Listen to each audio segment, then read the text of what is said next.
Hey, what's up? So it's Wednesday, I think. Let's check the days. November 12th or December 12th. Sorry. Looking at ES here. Um, Kind of revamping everything, getting back into it. Just been super busy. Tried to automate a lot of this earlier this week, and I don't think that's going to be the key at all. I think it's just going to be patience and consistency, and taking trades when they're available. So what I'm looking at these levels here and just trying to kind of, I know the number one goal is going to be obviously to keep money and not lose money. And so the point of me looking at this is just to kind of make sure those rules are defined and everything is ready to go. The E-mini S&P is just the S&P 500 futures. It's a lot bigger. There's a lot more players in this market, a lot of big banks and others. So you're going to probably think we see about the same number of about double the amount of contracts trade. So about 1.4 million versus crude oil is at about 670,000. So there's a lot more volume in this market. So right now I'm looking at these support swings and levels and 2 tries and all that good stuff. And so what I'm noticing is that we want to see instead of looking at stochastics on a certain level, we want to see a trap below a previous swing with a stochastics divergence. And so this is setting up here, so I thought I might use it as an example. And so what I want to see is the price to go below this low here, so under this 25, and I want to see stochastics come back but put in a higher low. So I want to see a lower low here, something like this. Who knows how low it'll go, and then we want to see the opposite here. So we call that a divergence, meaning price is telling us one thing, but the indicator is telling us another. The key thing is going to be that we want to see the low, and we want to see it close below the support level, which is this 57.25. We also want to see it close below this candle low, which happens to be 57.25. So a couple things have to line up for it to happen, and we'll keep watching this one and see if it works or not. And then if not, I'll show you some previous ones that potentially would have been actually we can see one right here. But the thing that I'm struggling with is that you just can't blindly buy all these. Like originally we're like, all right, just buy below the level, just buy below the level and see what happens, just buy below the level. But I'm finding that if our number one goal is to maintain capital, not lose money, then our number one goal should be to define the rules that help us from losing money. And so this I'm hoping will be one of them. I've seen over the last couple of days just this has been working out perfectly. Of course not, just because you do something a couple times doesn't mean it's going to work in perpetuity. So that's what we're challenged with and challenged against. So we'll see as this candle closes if we can keep this kind of elevated. So we're going to want to see this line be on an incline. And we want to see this line be on a decline. So all I need is that for it to at least match this level. And if not, we'll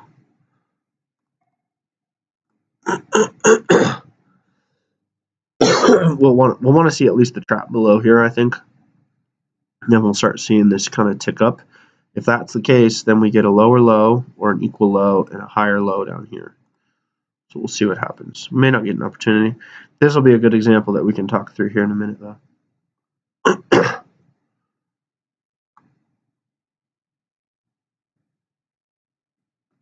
So stochastics started to tick up just a touch. We did not get a lower low from this point here, or even an equal low. You could even do it where you get an equal low. So say this was flat, and I got an equal low to the tick down there. Say that occurred, but we got a higher low in the stochastics. That would also give us an opportunity. So we'll see what happens on this one here. I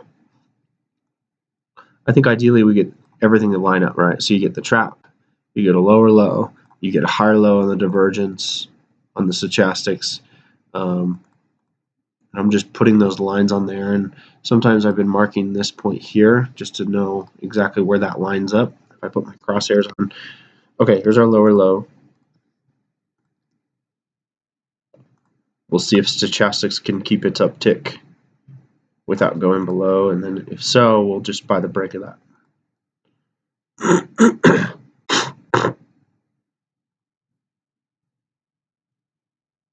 So we want it to close here. We want to keep this elevated. All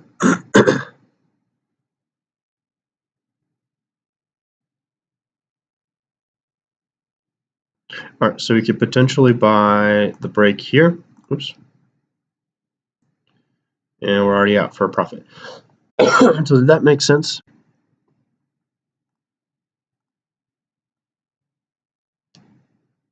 And I need to set up the trade correctly, or the at the money strategy. That wasn't right. I wanted that to be a lot longer target, not 4 ticks. So I hope that makes sense. I'm glad I got it live so you could see it, and you're still continuing to push higher. That's what I'm seeing as being a lot more powerful than just trying to buy it when it dips below a prior pivot. So I hope that makes sense to you. Mark up that point right there.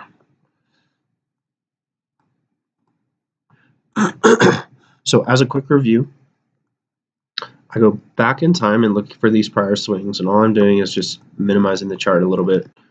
So looking back over here, I put a line. Let's start up here. I put a line here originally, and then here. This line got blown through right there. This line we'll talk about in a minute. This line here is just, we're just looking for these obvious swing points. And this line here becomes a line. This becomes a line here because it bounced off that, and it hasn't been used yet. So those are the 3 lines that we're looking at. When I go over here, you can see them on a more smaller scale. All right. So as the price started moving down into this line here, let me turn that off. So as the price went down, technically when we originally talked, we talked about a 2 try. So 1, 2, mark that up. So I think in our original setup, we would say, all right, we got a 1. Let me make that a little bit bolder here. 16 red, okay. So that would have been our 1, and then we would have said this is a 2, meaning we would buy the close under this 63.72 level, just blindly buy it as soon as you had a close below it. So that could have potentially worked if you got in at a good enough price. So 50 cents. Yeah, it could have worked there. That would have been an opportunity. But what we didn't have going into this here was a divergence on the bottom. So again, on the bottom side, we want to see, now that we have a 1 and a 2, they're kind of spread far out, right? It's kind of spanning over that whole distance. And as price went lower, so did the stochastics. So if I put my crosshairs on this point here is this low, and this point here is this low. So we also had this flowing in the same direction. So you see how both of the lines have the same slope. What we didn't have, so that would have invalidated trying to buy this first tick under here, which would have been a winner. So it's kind of counterintuitive, but stick with me here. What we also have is another move lower under another support area of 21 or 61, let's say 61 and a half, 61.50. So we have another line here. If you remember back here, it was this swing here, right here. So we had that other swing that would actually be a better opportunity, right? And that's a better opportunity because we have a 1, but we have a 1 and then the finish of the 2. We don't know when this 2 is finishing because we don't know, when it gets back. It happens that this was the finish because now in the future we can see it got back to the moving average. So now what we can do is draw just what I did over here. Just draw this up like this. Draw this like this. All right, So all we're doing is looking for a lower low than this point here. And then what we'll also do is zoom in here and mark up this right here. So this point, let me get rid of that. This point here, get my arrow ready. That represents that low. Put the arrow on the chart. That's that low right there. So what I'm doing is looking for an elevated line going back the other way. So an opposite, this is downtrending, I want a line that goes uptrending. So you see how that line has an elevated slope to it, positive slope, whatever. That's the key. I'm finding that that works really well because now that once this candle gets put in, I mark this up right here. Once that candle gets put in and the stochastics start ticking up at a higher level than they were before, so see how it's opposite? You had a low and then you had a lower low, you had a low, now you have a higher low. So we call the difference between the two a divergence. And so now the opportunity is to buy with a stop order as it goes through 2165 and we get up, all the way up here. I haven't really defined the targets on the S&P. The S&P is a little different. It runs in quarter increments, so it goes you notice how when this ticks, it ticks in quarters. So 63.0, 62.75, 63.0. It doesn't. There's nothing in between. So each of those ticks is $12.50. Don't let that confuse you. I'll work up the numbers on what your target should be, but we still call them ticks.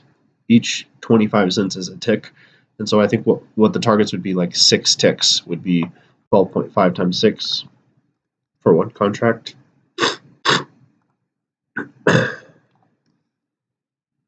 12.5 times 6, so you'd be looking at a $75 profit. Actually, we'd probably go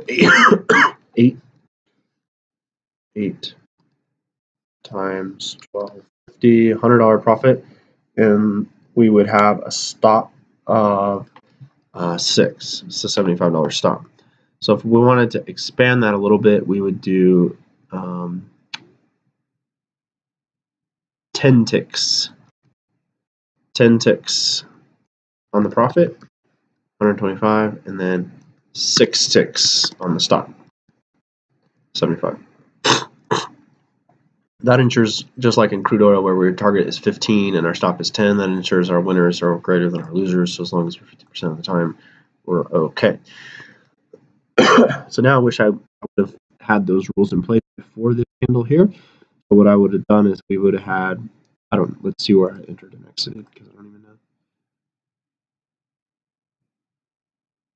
Oh, I might have been on sim. Let's cancel this. No, I was on live on that one. So everything else was canceled today, but this one. So I got filled at 57.75, and I got out at 58.75. So I don't even know what that is. It's a dollar move, right? This S&P is kind of confusing. So 26.57.75 minus 26.58.75 is a dollar. So it's actually, that equals 4 ticks. So it was really small because so it was just 4 times, and then it's $12.50 a tick. So it was a $50 trade. So ideally it would have been, we would have looked for 10 ticks, so it would have been up at 75. So every dollar is 4 ticks. So 57.75, 58.75, 59.75, 60.75. That was 60.75. So that's $3 times 4 ticks. That would have been the 12 ticks right there. And then I would have had my stop still up at my entry, 57.75. I would have stopped up here and it would still be going. And you would want to do targets, up here to these levels that we identified earlier. So I'm glad I was able to record that and show you it live. Let's see if there's any other opportunities today just in this video. So you can't get too zoomed in to see these levels. All right.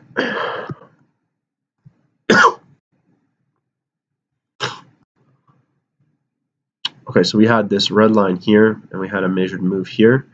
We could see if there's any divergence. We haven't talked a lot about measured moves, but measured moves are ultimately the goal. So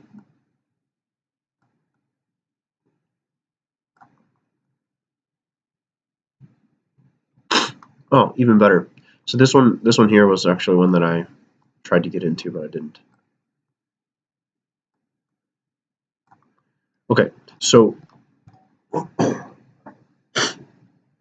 we're looking at here is we had a line, which is this kind of darker line that represents this top here, this top right here. So that then became a swing point for me. And so what we did is we look at the, get rid of that, get rid of that, get rid of that blue dot, maybe, maybe not. Okay, so what we did was we're looking for a close above this gray line, and so what we wanted to see was a higher high. I think this also gets rid of those kind of two try interpretations that are always sometimes hard, like am I interpreting this right? So as long as I see a move into the area and a high in the stochastics, so we see that here. So if I put on my crosshairs, I put on my arrow, I want to see this point here is right here. Let's see where. Now I want to see a higher high, but then I also want to see a close above that pivot area. So it never closed, but yet the stochastics made a lower high, and then it continued to make a higher high. It closed above that point, and now it becomes our short entry right there, right as it breaks through that 75 level, and we have a lower point in stochastics. So here is that second high area. Move that down, and then here is that last high where it actually gets over that gray line right there. So you can see how on the top side we have higher highs, higher. You can't see those. It's a terrible idea. We'll do red on the other side just so you can see it. But you have a high there. You have a higher high there, and you have a higher high there. The higher high there is the one that we cared about because it would be this candle here. It closed above that sort of gray line. That gray line's kind of to see. Let's make it aqua real quick. So that line, you see how it closed right above there, and we had a lower high in the stochastics. So we call this a divergence. This line's going up, this line's going down. Now we get a close above that level. We go ahead and sell limit order below that candle right there, and as it goes down, it fills it, and that would have been the opportunity there. So easily would have got your 12 ticks and even more. We could talk about targets, but target on this trade would have been back into this range, which ended up hitting down at 65. So you'd have been in up here at 75, so 10 times 4. 10 times 4 is the number of ticks. It's $12.50 a tick. So that was a $500 trade. Alright, so even there's opportunities. Any other opportunities? So measure moves, we usually don't use those as pivot points, so I wouldn't have done anything with that little guy there.